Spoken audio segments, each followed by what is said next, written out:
సంఘ నాయకులందరికీ నమస్కారం. ఏ సంఘమైనా సరే రాష్ట్ర జిల్లా బాధ్యులందరికీ నమస్కారం. ఎన్నో ప్రయత్నాలు చేశారు. బదిలీల కోసం, ప్రమోషన్ల కోసం మీరు చేయని ప్రయత్నం అంటూ లేదు, మొత్తానికి సాధించారు. పండిట్లకు, పీట్లకు అప్గ్రేడేషన్ ఇచ్చారు. ఎటు లేకుండా ప్రమోషన్లు కూడా పర్మిషన్ తెచ్చారు.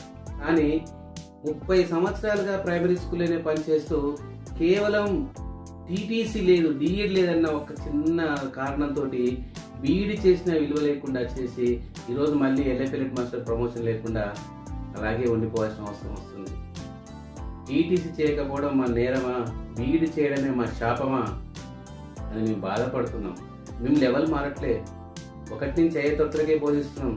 ఇన్నాళ్ళు అదే బీఈడి తోటి దాదాపు 30 సంవత్సరాలు మేము ప్రైమరీ స్కూల్కి బోధించాం.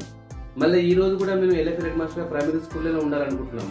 మరి దానికి అప్పుడు లేని ఆటంకం ఇప్పుడు ఎలా వస్తుంది?